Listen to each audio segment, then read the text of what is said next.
कक्षा 7 के प्यारे बच्चों, जिज्ञासु छात्रों, आप सभी का स्वागत है हमारे YouTube चैनल एनसीईआरटी मैथमेटिक्स गुरु में। तीसरे चैप्टर 3 इकाई तीसरे अध्याय में कक्षा 7 की पुस्तक में हम लोग पहुंच चुके हैं और आज अभ्यास 3 भी प्रारंभ करने जा रहे हैं। अभ्यास 3 भी प्रारंभ करने से पूर्व आप जान लें उसमें क्या क्या प्रयोग होने जा रहा है। आपके सामने बोर्ड पे लिखा है, मैं विस्तार से आपको समझाने का प्रयास कर रहा हूं। मन लगा के मेरे साथ समझिए। गणित समझने का विषय है, आपको समझ के पढ़ना है, सीखना है, आपको रटना कुछ नहीं है, बस दिमाग में चीज को सेट करना है। सवाल चाहे जितना बदले, सूत्र वही रहता है। आइए हमारे साथ जुड़िए। अभ्यास 3 भी पृष्ठ संख्या 85 पे शुरू होगा आपकी पुस्तक में।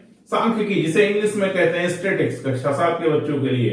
सबसे पहले हम बात करते हैं वर्गीकृत आंकड़े और वर्गीकृत आंकड़े।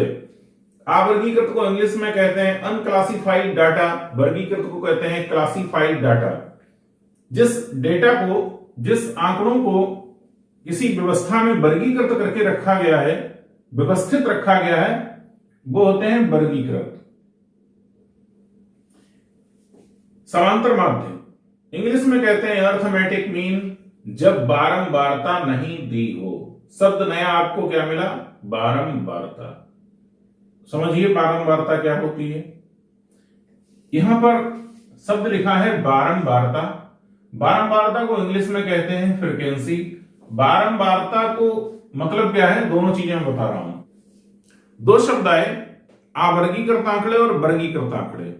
जब आंकड़े, संख्यात्मक मान जो दिया है, उसे किसी व्यवस्था में व्यवस्थित रूप से लिखा गया हो, किसी क्रम में लिखा गया हो, किसी व्यवस्था में लिखा गया हो, तो वो वर्गीकृत है।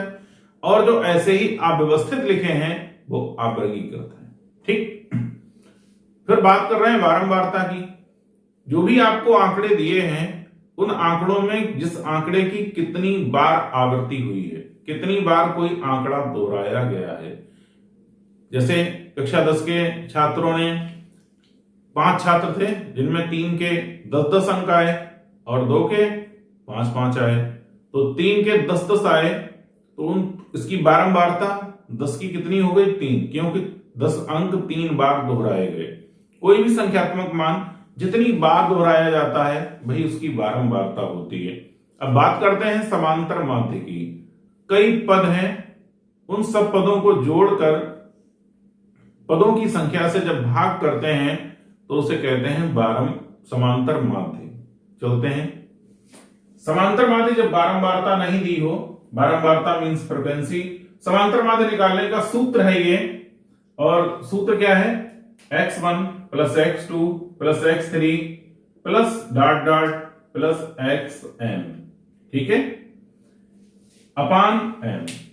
यहां पर x1 x2 x3 क्या है? समूह या आंकड़ों के पद हैं। और एक जो अक्षर ये बना है, आप इसे ध्यान से देखें। जो नई चीज आपकी भाषा शैली में आती है, वर्तनी में आती है, उसको तुरंत बहुत अच्छी तरीके से समझाने का प्रयास किया जाता है। नए शब्दों का जब भी प्रयोग हो, उसे मैं प्रयास करता हूं बहुत अच्छी तरीके से समझाऊं। इसे सिग्मा बोलते हैं।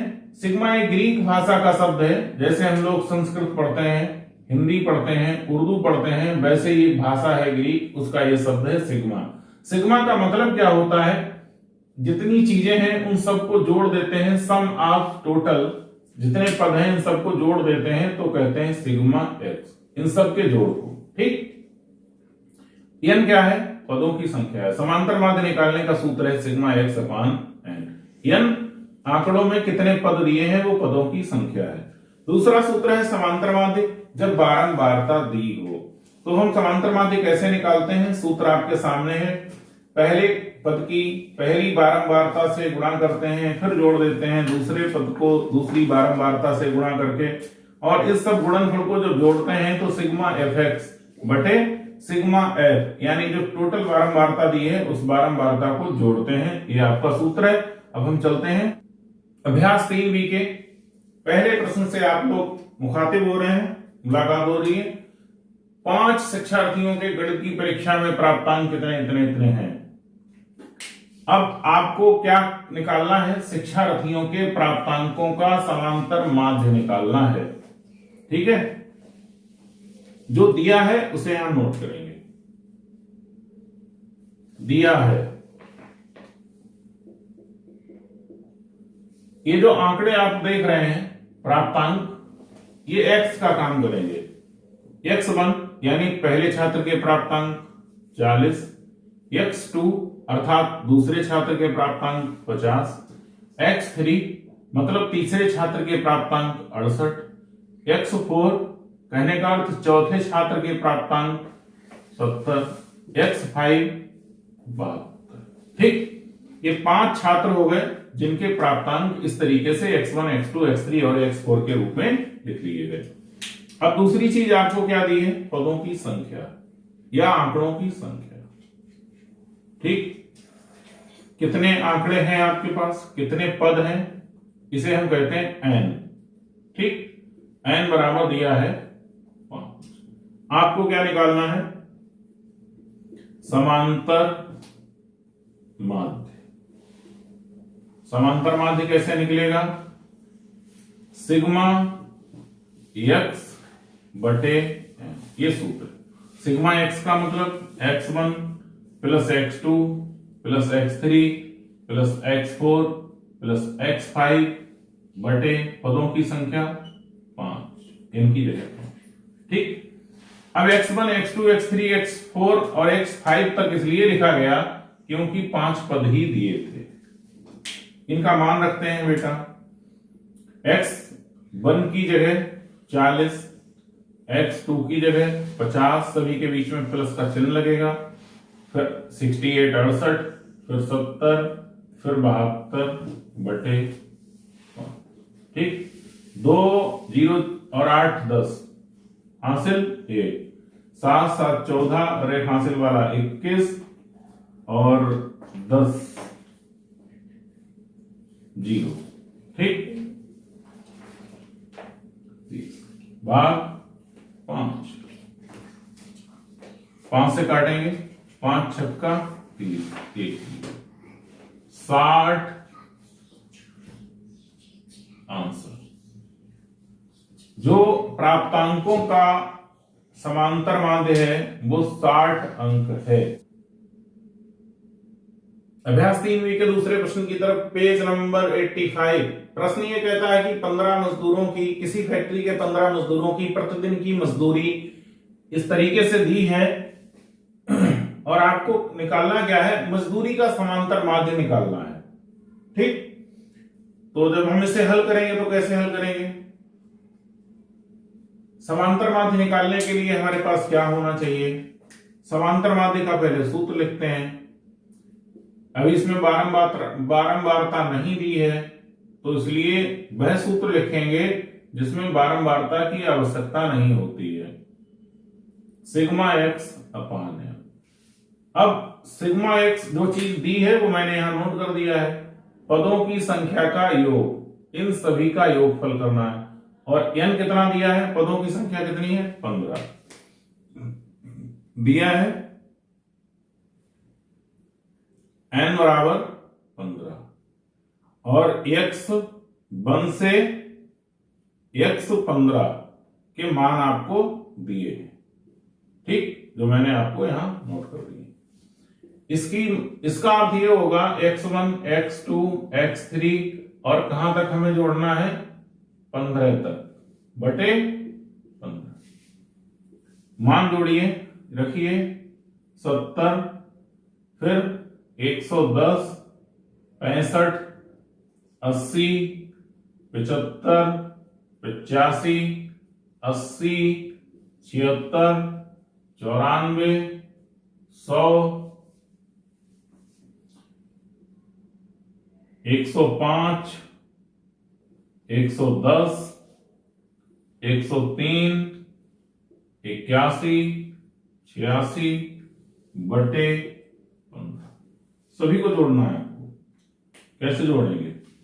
सबसे पहले इकाई कानून, 0 0, 5 5 10, 5 15 और 6 21, 4 25, 5 30 और 3 30 और 3 33, 1 34 और 6 40 का 0 हासिल 4, 7 4 11, 1 12, 6 18 और 8 26 और 7 33, 8 41, 8 49, 56 65 66 74 और 8 82 हासिल 8 8 1 9 10 11 12 13, टोटल कितना 1320 बटे 15, भाग करेंगे 1320 को 15 से, यहां पहाड़ा नहीं पड़ेगा, यहां पहाड़ा नहीं पड़ेगा, 130 तक, 15 सत्ते 105, 15 अट्ठे 120, 15 नेमा 135, ज्यादा है 15 अट्ठे 120, 2 1 20, 15 अट्ठे 120। जो मजदूरी का समांतर माध्य है वो बेटा कितना है 88 रुपए। ठीक, अगले प्रश्न में बारंबार करते हैं बेटा। हम चलते हैं तीसरे प्रश्न की तरफ, और तीसरे प्रश्न में जो पद दिए हैं ये तो होते हैं x, और ये जो बारंबारता दी है इसे इंग्लिश में फ्रीक्वेंसी कहते हैं, इसलिए इसे लिखते हैं f से। अब यहां पर जिस सूत्र का प्रयोग करेंगे, क्योंकि यहां बारंबारता दी है, तो समांतर माध्य निकालने का जो सूत्र लगेगा वो लगेगा जिसमें बारंबारता दी हो। दो सवाल आपने ऐसे लगाए जिसमें ये बारंबारता नहीं दी थी।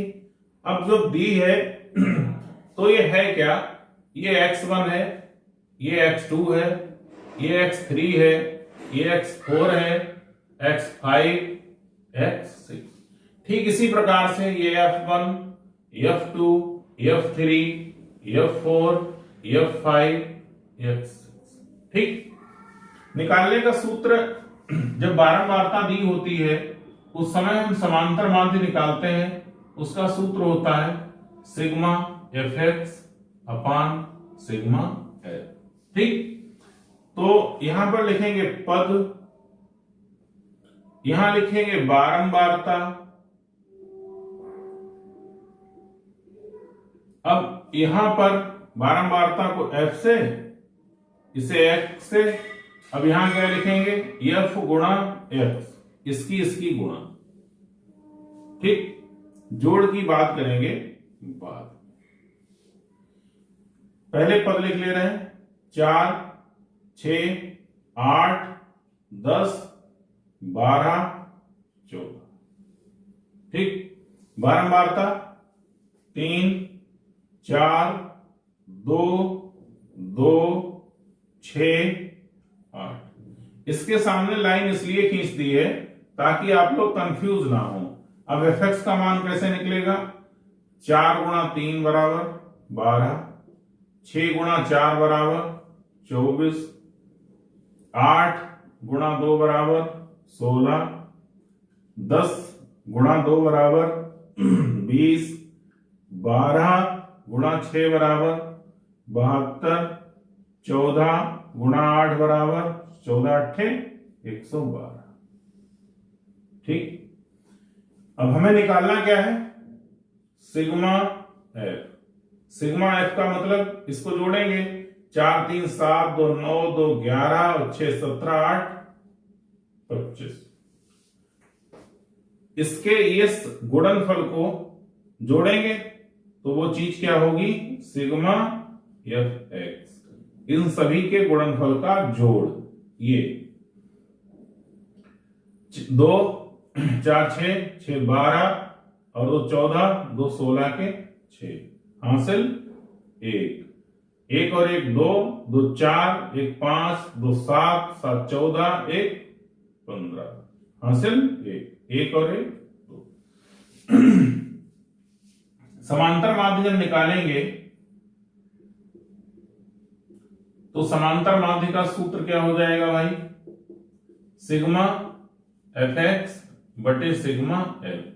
सिग्मा एफ एक्स की जगह हम कितना लिखेंगे 256 और सिग्मा एफ की जगह कितना लिखेंगे 25। हुआ 256। 256 को 25 से भाग, 25 एकम 25, कितना बचा 6। अब क्या करना है, भाग जाएगी नहीं, 0 बार 10 25 दूना 50, 0 1 0 खुद ब खुद, 25 चौका 100, कितना भाई हुआ 10.24। आंसर है आपका। चलते हैं बेटा अभ्यास 3 के चौथे और अंतिम प्रश्न की तरफ।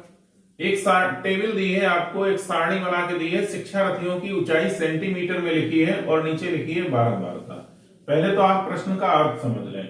140 सेंटीमीटर ऊंचाई है और यहां लिखा है 3, कहने का मतलब 140 सेंटीमीटर के 3 शिक्षार्थी थे, 147 सेंटीमीटर के 4 शिक्षार्थी थे, 148 सेंटीमीटर ऊंचाई रखने वाले 5 बच्चे थे, 149 सेंटीमीटर ऊंचाई रखने वाले 6 बच्चे थे। बारंबारता का मतलब वो आंकड़ा कितनी बार दोहराया गया।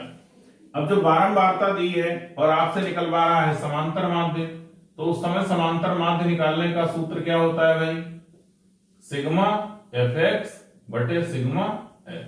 ठीक, अब है क्या चीज, ये है ऊपर की चीज x1, ये x2, ये x3, x4, x5, x6, x7, x8, x9 और x10। ये जो चीज है f1, f2, f3, f4, f5, f6, f7, f8, f9, f10। ठीक, हर पद की अलग बारंबारता है। यहां पर लिखते हैं पद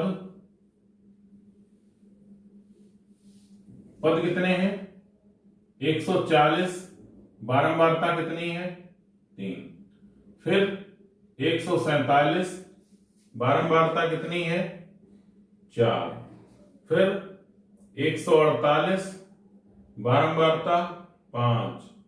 149, बारंबारता 6। 150, बारंबारता 10।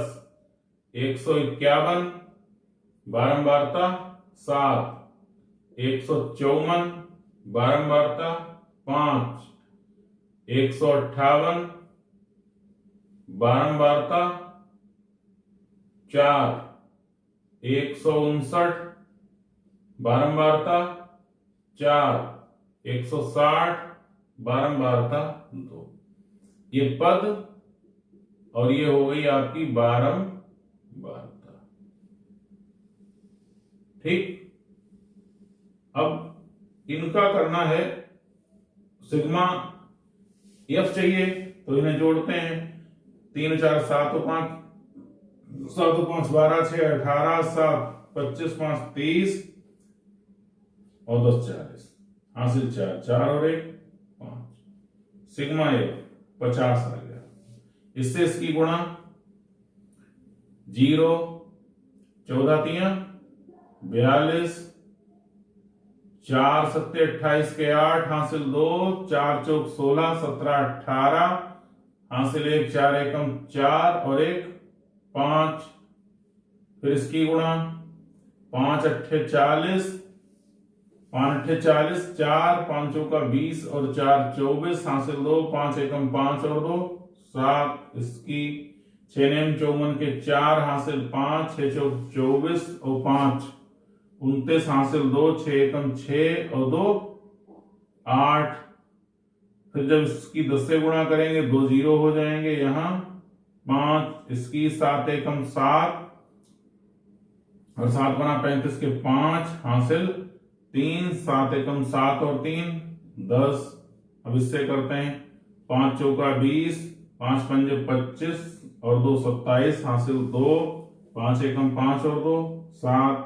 इससे करते हैं 4 अट्ठे 32 के 2, हासिल 3, 4 पंजे 20 और 3 23, हासिल 2, 4 एकम 4 और 2 6।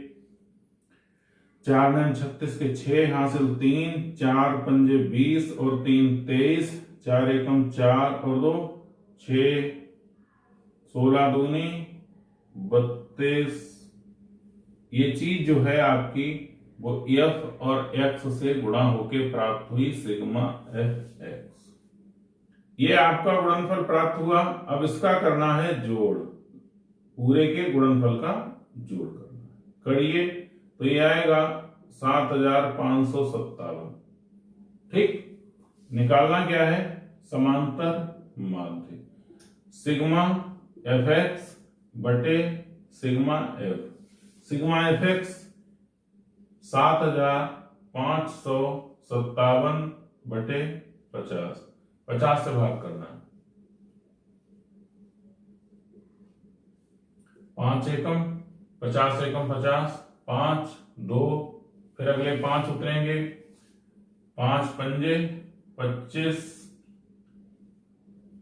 फिर 5 7, 50 एकम 50, 7 0 दशमलव 5 एकम 5 0 2 2, सॉरी 5 चौका 20। समांतर माध्य कितना आएगा? 151.14। आंसर। अभ्यास 3 में सिर्फ 4 प्रश्न थे, चारों आपको कराए गए हैं। अगले चैप्टर पे रेखा गणित के साथ आपसे शुरुआत होगी। पढ़ाने की शैली और आपको समझने का तरीका अगर अच्छा लगे तो जरूर लगातार हमसे जुड़ते रहिए। Thank you. ऑल।